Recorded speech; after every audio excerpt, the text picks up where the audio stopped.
चाहिए। सेवन था, does the patient have any other medical condition.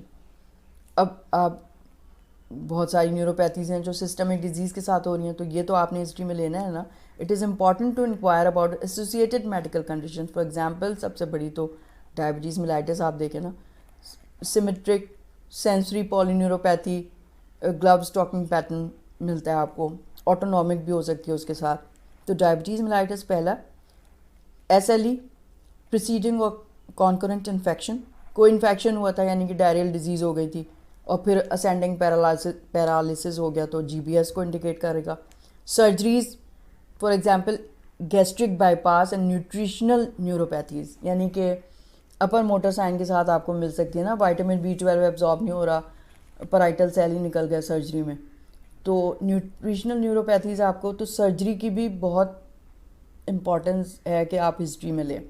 Medication, toxic neuropathy including over the counter vitamin preparation, B6, alcohol, dietary habits, use of dentures, fixative contain zinc that can lead to copper deficiency, तो ये भी उसमें पूछे। उसके अलावा कौन सी दवाइयाँ ले रहा है, एंटी ट्यूबरकुलस ले रहा है तो उसमें सेंसरी न्यूरोपैथी हो जाती है, ठीक है, वो पूछें, यानी कि आइसोनाइजेड रिफैम्पिसिन से। अब ये पूरे आपके 7 सवाल हो गए, ये आपने अपने जहन में बिठा लेने हैं। हर पेशेंट जो भी आएगा उससे आपने ये सवाल पूछने हैं, फिर आपका एक दिमाग में आ जाएगा कि भाई इसको ये चीज़ हो सकती है, ठीक है।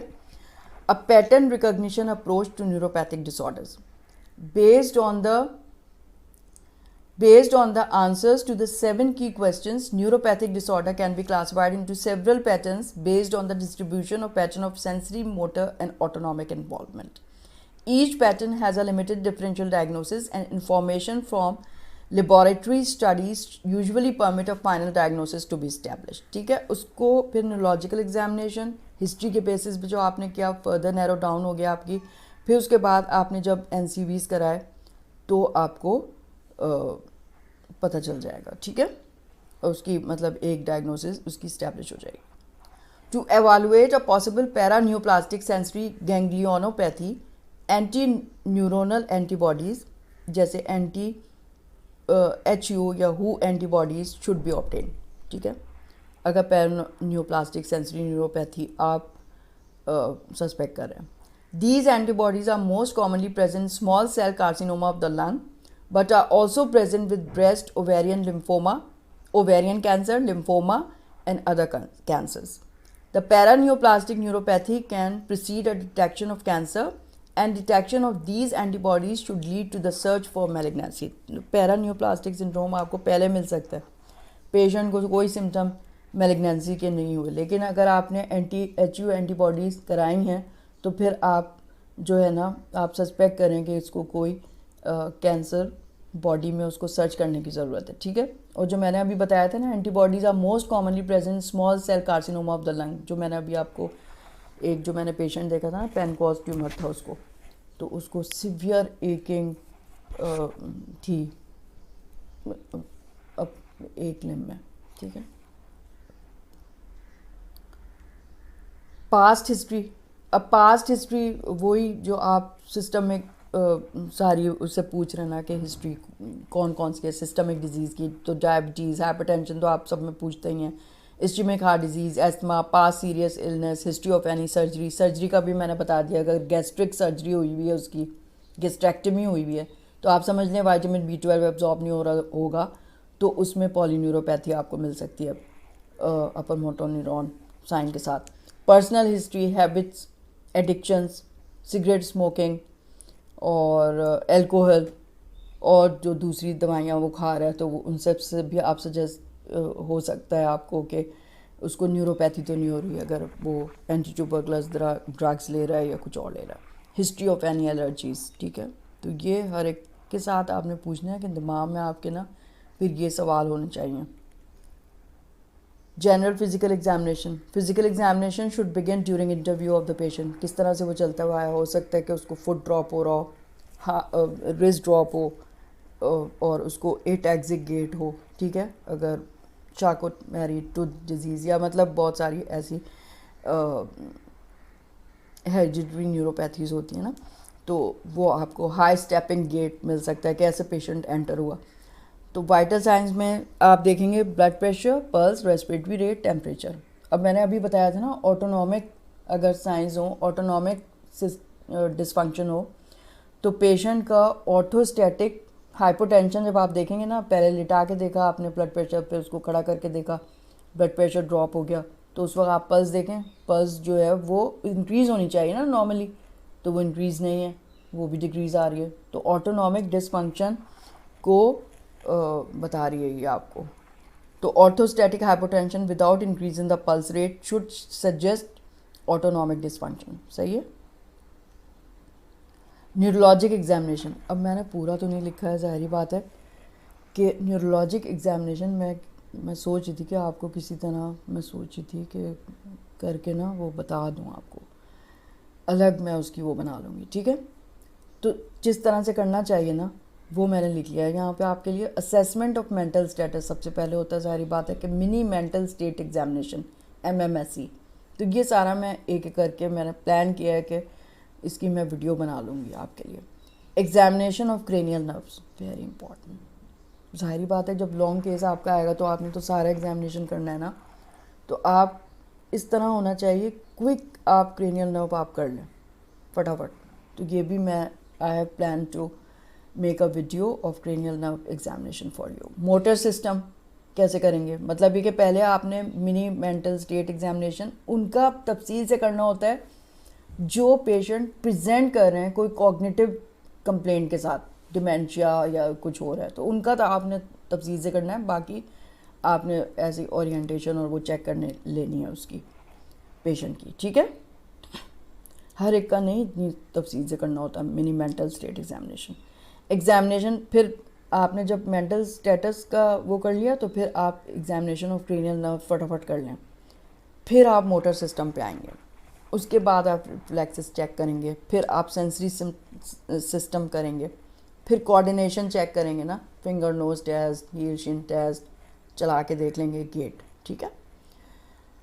तो ये आपको हर पेशेंट का अगर आप करेंगे ना तो आप इतने मतलब आपकी प्रैक्टिस हो जाएगी, आप जल्दी कर लेंगे उसको, ठीक है।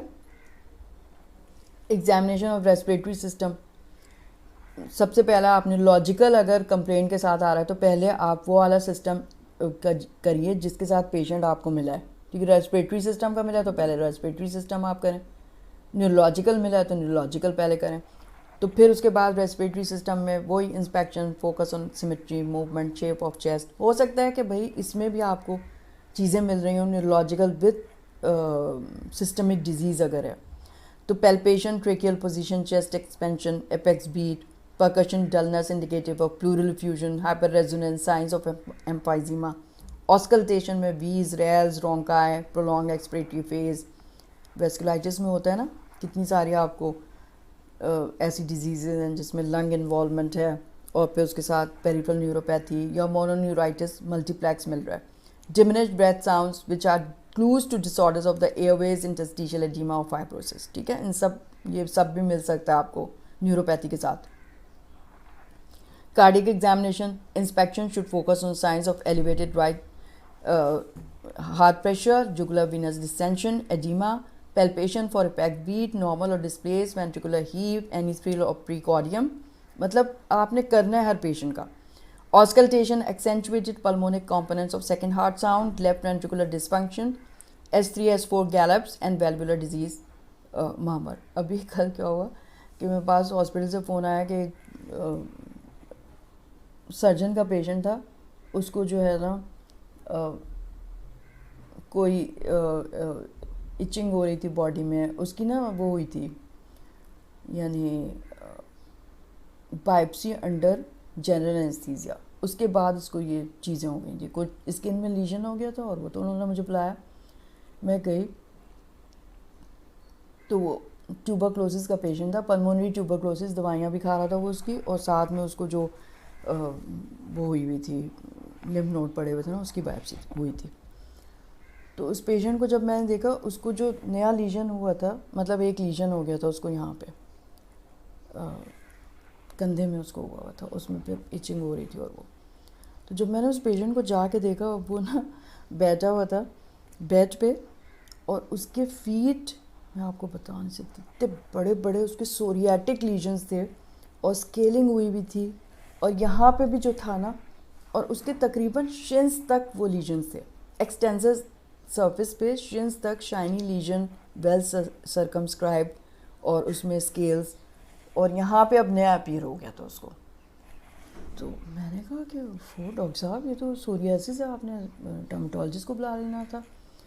तो वो कहने लगे कि अच्छा। मैंने कहा आप जानते नहीं हैं, मतलब ये कि जो हारे में होता बेचारे को नहीं पता था। मैंने कहा कि देखें, एक्सटेंसर सरफेस पे होता है, वेल सर्कमस्क्राइब्ड होता है, कभी फ्लैक्सर सरफेस पे आपको नहीं मिलेगा सोरियाटिक लीजन, और शाइनी होता है और स्केल्स होते हैं उसमें वाइट वाइट कलर के, और इसके फीट में तो था इतना बड़ा, तो आप उससे नहीं समझे। तो कहेंगे मैंने फीट देखे ही नहीं। मैंने कहा है क्यों इतना, कहने वो इसके ना मतलब चादर ओढ़े हुए था। अब ज़रा बताएं मुझे। मैंने कहा डॉक्टर साहब मतलब एग्जामिनेशन आपने कैसे किया बगैर चादर हटाए। मैं आपको बता रही हूँ कि कितना ज़रूरी है, मतलब पेशेंट की अगर चादर पड़ी हुई थी, इतने बड़े बड़े उसको लीजन थे, तो अगर उसने देख लिए होते तो वो स्किन स्पेशलिस्ट को ही बुलाता, फिजिशियन को ना बुलाता। लेकिन खैर मतलब ज़ाहिर है सोरियासिस हम भी उसका इलाज कर सकते हैं, ऐसा तो नहीं है नहीं कर सकते। तो मैं ये बता रही हूँ कि फ़िज़िकल एग्जामिनेशन कितना ज़रूरी है आपका। तो वो डॉक्टर काफ़ी शर्मिंदा हुआ, कहने का हाँ मैडम आप सही कह रही हैं, उसका तो मुझे चादर हटा के देखना चाहिए था। देखा ही नहीं। तो ये मैं बता रही हूँ कि हर चीज़ की इम्पोर्टेंस होती है, कहीं से भी आपको कोई क्लू मिल सकता है। आप खुद से ना समझ लें कि पेशेंट की अगर कोई कंप्लेंट नहीं है तो आपने चेस्ट भी नहीं देखना उसका, एब्डोमिनल एग्जामिनेशन हो सकता है उसको एक हर्निया पड़ा हो अम्बलाइकल, आप देखो तो सही, ठीक है। ऑस्कल्टेशन में फिर हाँ ये मैंने बता दिया आपको। अब एब्डोमिनल एग्जामिनेशन देख लें। Inspection examine when the patient in the supine position, it should be noted whether there is a paradoxical movement of the abdomen. Paradoxical यानी कि inward motion during inspiration, a sign of diaphragmatic weakness, inspect for any asymmetry.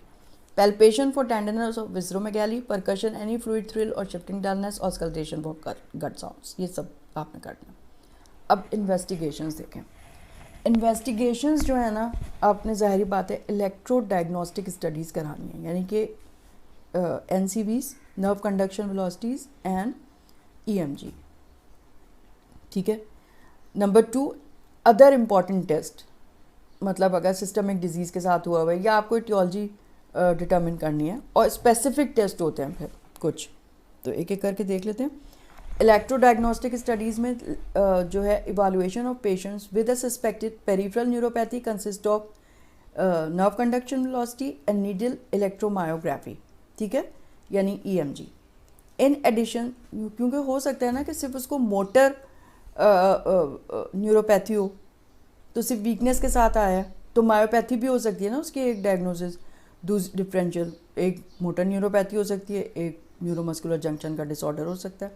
In addition studies of autonomic functions can be valuable. The electrodiagnostic electrophysiologic data can confirm whether the neuropathic disorder is a mononeuropathy, multiple mononeuropathy, mononeuritis multiplex, radiculopathy, plexopathy और generalize polyneuropathy. ये सब आपको फिर NCV से पता चल जाएगा। अब NCV में ना फीचर्स होते हैं। अब जाहिर बात है पेशेंट आपके पास लेके आएगा तो आपने फिर समझना है ना उसको। तो axonal degeneration versus segmental demyelination. अब उसमें क्या होगा, यानी कि मोटर, एक मिनट देखें, इसमें 2 कॉलम बने हुए हैं, एक एक्सोनल डिजेनरेशन को डिपिक्ट कर रहा है, दूसरा सेगमेंटल डीमाइलिनेशन में। तो मोटर नर्व कंडक्शन स्टडीज़ में CMAP एम्पलीट्यूड पहले देखेंगे आप, कंपाउंड मोटर एक्शन पोटेंशियल, इसका मतलब है कंपाउंड मोटर एक्शन पोटेंशियल। तो अगर एक्सोनल डिजेनरेशन है तो उसमें डिक्रीज़ हो रहा होगा, अगर सेगमेंटल डीमाइलिनेशन है तो उसमें नॉर्मल होगा, एक्सेप्ट विद CB और डिस्टल डिस्पर्जन। डिस्टल लेटेंसी इसमें नॉर्मल होगी एक्सोनल डिजेनरेशन में, और सेगमेंटल डीमाइलिनेशन में प्रोलॉन्ग होगी। कंडक्शन वेलोसिटी नॉर्मल होगी एक्सोनल डिजेनरेशन में और सेगमेंटल डीमाइलिनेशन में प्रेजेंट होगी, ठीक है।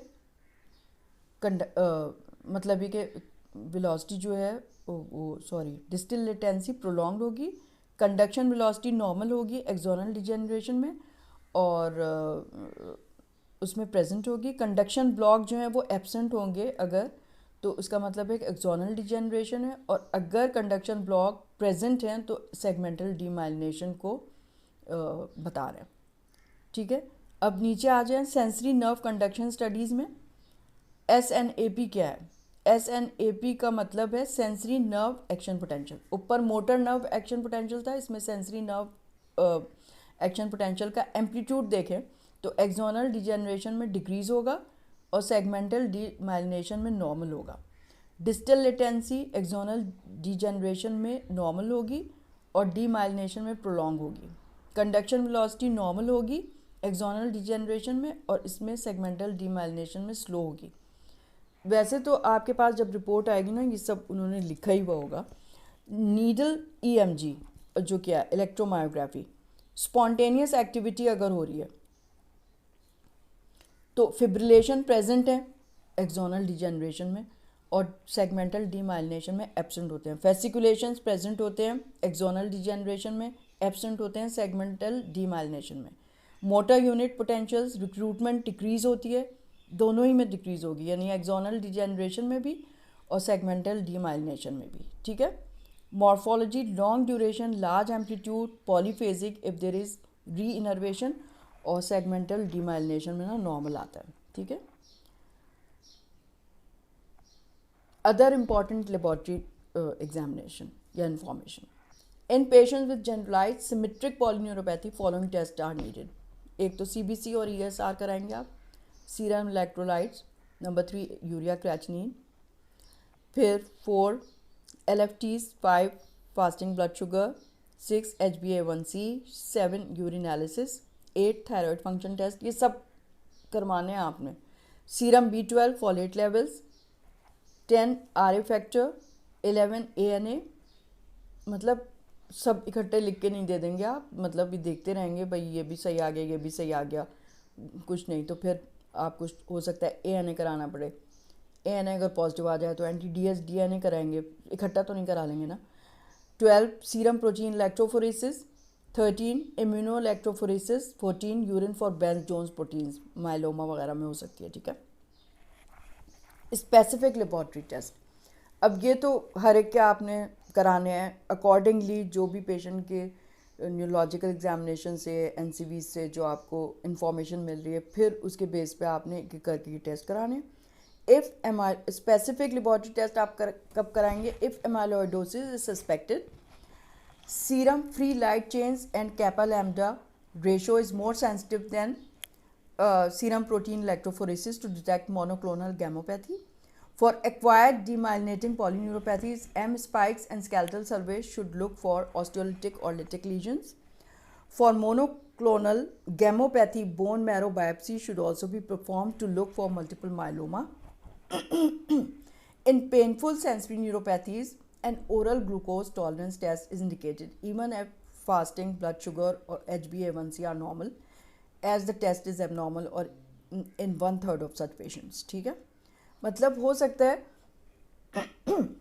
कि जो है ना उसका फास्टिंग ब्लड शुगर भी ठीक हो, HbA1c भी सही आ रही हो, लेकिन ओरल ग्लूकोज टॉलरेंस टेस्ट इन पेशेंट का ज़रूर कराना चाहिए। तो वो टेस्ट ना 1/3 ऑफ पेशेंट में abnormal आ रहा होता है अगर पेनफुल सेंसिटिव न्यूरोपैथी आपको मिल रही है। In mononeuropathy, multiplex vasculitis workup including antineutrophils, cytoplasmic antibodies, ANCAs, C-ANCA, P-ANCA, cryoglobulins, hepatitis serology. For Lyme disease, Western blot test, HIV serology, occasionally CMV titer. If GBS and CIDP, lumbar puncture to look for elevated proteins with absent leukocytosis. If the cells are present, lumbar puncture, HIV, Lyme disease, sarcoidosis, lymphomatous and leukemic infiltration of nerve roots can be a possibility, ठीक है। Recently, IgG4 antibodies to neurofacin and contactin to have contactin 2 have been discovered in CIDP. ये अभी latest जो है ना ये discover हुई है. With severe sensory ataxia, tremor and distal weakness may respond to rituximab treatment. मतलब ये इतनी तफसीली आप इसलिए करते हैं कि कोई ट्रीटेबल होती हैं, तो अगर CIDP मिल रही है तो रिटोक्सीमैब को वो रिस्पॉन्ड करती है.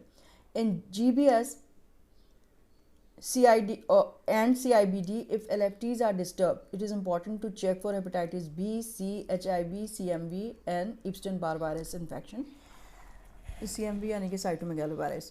In patients with axonal GBS by NCS and EMG, अगर आपने वो जो मैंने पहले बताया था axonal आपको GBS मिल रहा है और those with coinciding history, for example unexplained abdominal pain, psychiatric illness, autonomic dysfunction, ये सब मिल रहा है अगर आपको, ठीक है, और एक्सोनल डिजेनरेशन मिल रही है, तो आपने फिर क्या करना है, साइकाइट्रिक डिस्टर्बेंस और एब्नॉर्मल पेन, पोरफायरिया, एक्यूट इंटरमिटेंट पोरफायरिया में भी तो नर्व मतलब न्यूरोपैथी हो रही होती है. It is reasonable to screen for porphyria, ठीक है. सॉरी इतने दिन से मुझे फ्लू हुआ है. तो in patients with severe sensory ataxia, sensory ganglionopathy और न्यूरोपैथी शुड बी कंसिडर्ड, ठीक है. सेंसरी एटैक्सिया के साथ आ सकते हैं ना patient. The most common cause of sensory ganglionopathy is Sjogren syndrome and a paraneoplastic neuropathy. Neuropathy can be initial symptoms of Sjogren's syndrome.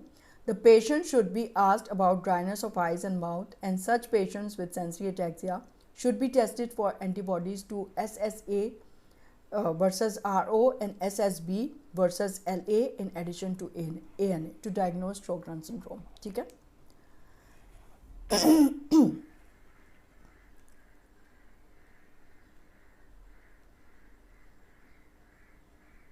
तो ये मेरा ख्याल है कंप्लीट हो गया आपका.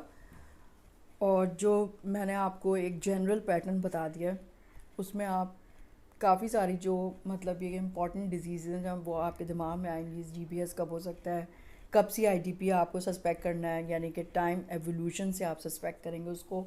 किसमें symmetric distal end proximal neuropathy हो रही होती है. अगर एक्यूट है तो क्या होगा, क्रॉनिक है तो क्या होगा, एसिमेट्रिक है तो क्या होगा, सिमेट्रिक है तो क्या होगा, एटैक्सिया के साथ है तो क्या होगा, सिर्फ वीकनेस है यानी कि तो मोटर न्यूरोपैथी या मायोपैथी या न्यूरोमस्कुलर जंक्शन का डिसऑर्डर मिल सकता है. तो 4-5 मोटी मोटी जो डिजीज़ हैं वो जहन में आपके आ जानी चाहिए, ठीक है. और ज़्यादातर जो है शॉर्ट केस आ रहा होता है, तो शॉर्ट केस में आप जो भी आपको ज़ाहिर है उसमें आपको हिस्ट्री नहीं लेनी होती, सिर्फ एग्जामिनेशन की बेस पे बताना होता है. लेकिन जो एग्जामिनर है वो पूछ सकता है आपसे कोई भी सवाल. और दूसरे ये है कि न्यूरोपैथी या कोई भी अगर न्यूरोलॉजिकल सिम्टम्स के साथ आपको पेशेंट मिल रहा है तो बहुत तफसील से उसका आपने न्यूरोलॉजिकल एग्जामिनेशन करना है, ठीक है. तो उसकी प्रैक्टिस करनी है ना. मतलब ये कि पहली दफ़ा वहीं जाके करेंगे क्या, हर पेशेंट का देखते रहें तो आप ऐसे क्विक हो जाएंगे. क्रेनियल नर्व्स और ये सब फटाफट आपको करनी चाहिए, ठीक है. बस. और आगे वैसे मैंने लिखा हुआ है लेकिन इतना ज़्यादा हो गया है कि मैं सोच रही रहने दूँ या बता दूँ.